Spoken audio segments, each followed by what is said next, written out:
जंगल में रह जयाम आदिवासी जंगल रखवाला रे।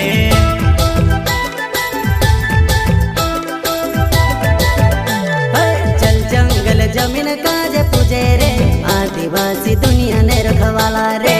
बाप देव खतरी काज पूजे रे आदिवासी सबसे निराला रे।